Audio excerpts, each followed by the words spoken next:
Billionaire CEO belittled staff. The new black cook's response left him speechless. In the elegant hall of the luxury hotel, the billionaire CEO walked in with the air of someone who believed he owned not just the building, but the very lives of those working inside it. His voice boomed with arrogance as he began to tear into the staff, belittling every detail of their work. He mocked the way they stood, sneered at how they served, and ridiculed their dedication as if it carried no weight. For him, money was the only measure of worth, and anyone without it was beneath him.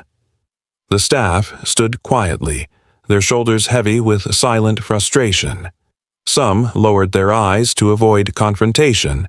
Some clenched their fists to hold back anger, and a few fought back the sting of humiliation that threatened to show in their faces. The room was tense, filled with unspoken pain, but none dared to speak up, for everyone knew that the CEO's word was law. Then, from the back of the room, a figure who had barely been noticed until now slowly lifted their head. It was the new cook, dressed in a simple uniform with hands rough from labor but eyes sharp with resolve. The CEO's gaze fell on the cook, and he let out a condescending laugh. "Ah, the new one," he scoffed, his tone dripping with disdain. "You're lucky to even have a job here. Do you know how many people would beg for the chance to stand where you are? You should be grateful, silent, and obedient." The staff held their breath, expecting the cook to shrink back, to nod and accept the insult like everyone else had done countless times before. But instead, the cook stepped forward with quiet confidence, their voice steady and firm as they spoke. They reminded the CEO that respect is not a gift handed down from wealth or power. It is earned through the way you treat people. Every member of the staff, they said, from the cleaners to the waiters to the cooks, played a role in keeping the Grand Hotel alive. Without them, the CEO's empire would crumble to dust because no amount of money could serve a guest, prepare a dish, or clean a room. The billionaire smirked, ready to dismiss the words as naive rebellion, but the cook didn't waver. Their words grew sharper, striking directly at the pride the CEO wore like armor. They pointed out that greatness was not built on belittling others, but on lifting them up. The staff began to raise their heads, their eyes filled with something the CEO hadn't seen in them before: hope. Murmurs spread across the room as confidence stirred among those who had long been silent. The cook spoke for them all, their voice carrying the weight of every insult and every injustice that had been endured in that hall. The CEO's smirk began to falter. His arrogance, once so unshakable, cracked under the undeniable truth. He looked around the room and saw not fear, but strength rising against him. When the cook's words came to an end, the silence that followed was unlike any before. It was not the silence of fear or submission, but of realization. The billionaire CEO, a man used to having the last word, found himself without a response. For the first time, he was left speechless. The staff stood taller, their dignity restored, their spirits unbroken. And at the center of it all stood the cook, who had transformed from a silent newcomer into the voice that gave courage to an entire room. The balance of power had shifted, not with wealth, not with titles, but with truth. The billionaire's smirk widened as his eyes settled on the newest member of the team, the cook who had only recently joined and had so far remained quiet in the corner. He chuckled under his breath, certain that this fresh face would be the easiest to intimidate. With a voice laced in mockery, he scoffed that the cook was nothing more than another pair of hands, someone who should be grateful for the privilege of standing in the room at all. The staff collectively stiffened, knowing all too well what usually followed when someone drew the CEO's attention. They expected silence, perhaps even a nervous apology, for that was how everyone else had survived such encounters. But this time, something different happened. The cook, instead of lowering their head and shrinking back, straightened their posture and looked the CEO directly in the eye. There was no hesitation in their gaze, no fear in their stance. When they finally spoke, Their voice carried steady strength, a calm authority that contrasted sharply with the billionaire's arrogance. They reminded him that leadership was not measured by the size of one's bank account or the weight of one's title, but by the way one treated those who worked alongside them. True respect, they said, could never be bought with wealth but had to be earned through dignity and fairness.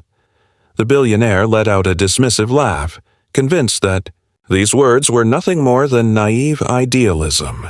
He waved a hand as if brushing away a trivial annoyance, but the cook did not falter. Their voice grew clearer, each word striking like a hammer against the wall of arrogance the CEO had built around himself.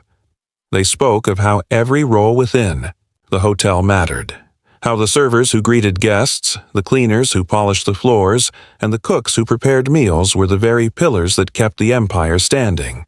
Without them, the CEO's wealth and reputation would be nothing but an empty shell. The staff, who had been holding their breath in fearful silence, began to exchange glances. A quiet shift filled the room. For the first time, they were hearing someone say aloud what they had buried deep inside for years. Their hearts stirred with something unfamiliar in the presence of the CEO. Hope. The cook's words didn't just challenge the billionaire.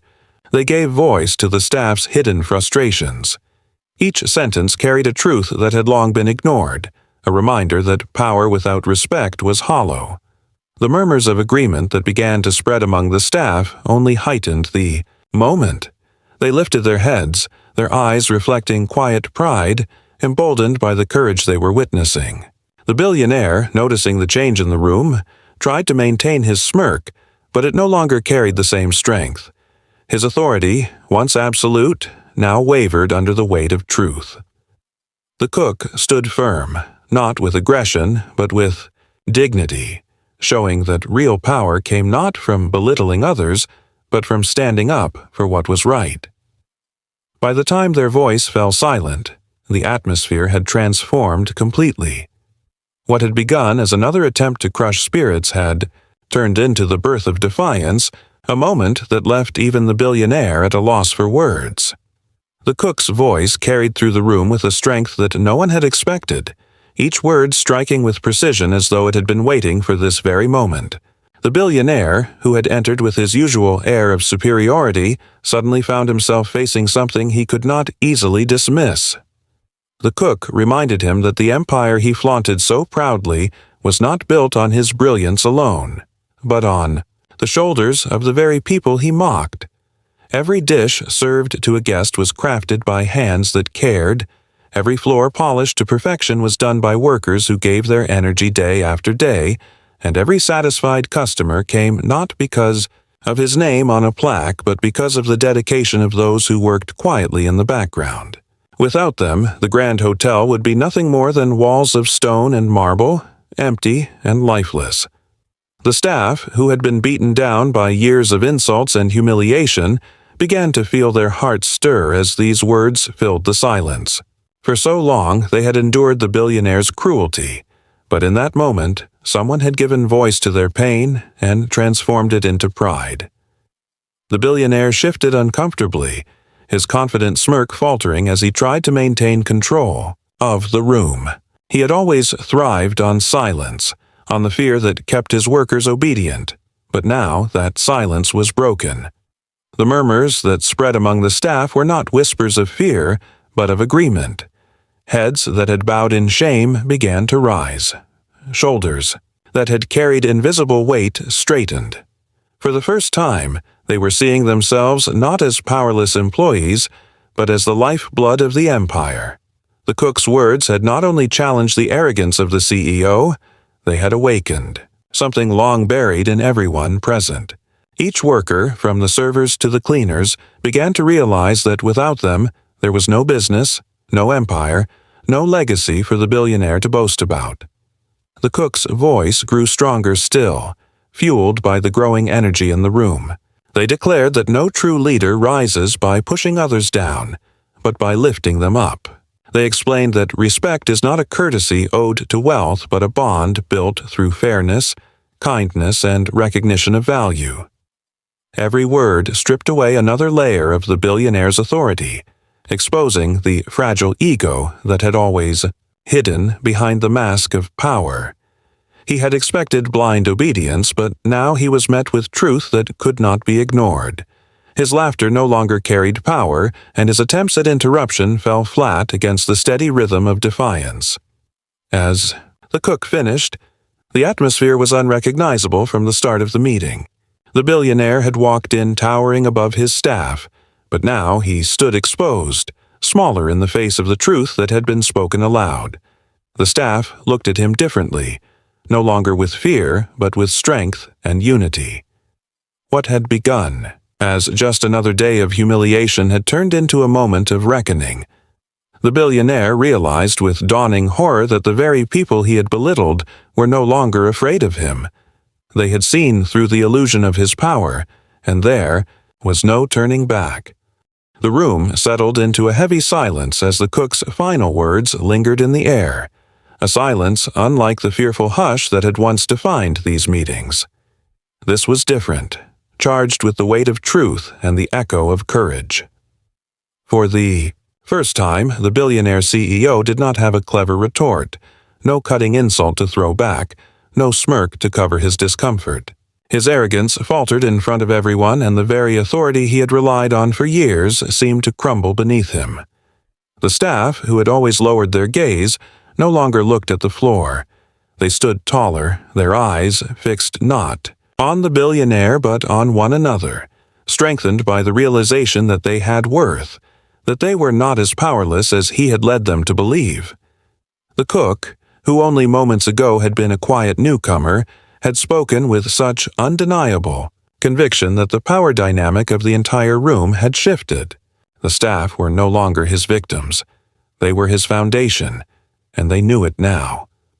The billionaire tried to speak, to reclaim the control that had always come so easily to him, but no words would form. His mouth opened, then closed again, the silence betraying the truth. He had been defeated, not by force, but by dignity and courage. The staff felt the change ripple among them, and for the first time, they felt no fear standing in his presence. Instead, they felt empowered, united, by the cook's defiance. Even without raising a hand or showing anger, the cook had restored what had been stolen from them: respect. That act of bravery became a shield for every worker in the room, a reminder that they deserved recognition, that their labor was not something to be mocked, but something to be honored. The billionaire turned away, his shoulders stiff with a frustration he could not hide. He was not used to losing, and certainly not used to being silenced in front of his staff. Yet the damage was done. The seed had been planted, and nothing could undo what had just taken place. The workers had seen their worth reflected back at them, and there was no going back to silent submission. They exchanged glances filled with pride, some even daring the faintest of smiles as though a weight had been lifted from their shoulders. The cook had not only defended themselves but had defended everyone who had ever been belittled, insulted, or made to feel small in that room. The billionaire's wealth could no longer disguise his weakness, and the staff knew it. That day became a turning point, a story whispered among the workers long after the meeting ended. They remembered not the insults, nor the arrogance, but the moment when a single voice broke the silence and reminded them all of their value. Respect had been demanded and dignity restored, not through power or riches, but through truth spoken, with unwavering courage. And as the billionaire walked away, defeated and silent, the staff knew the balance of power had shifted forever, all because one new cook had dared to speak truth to power.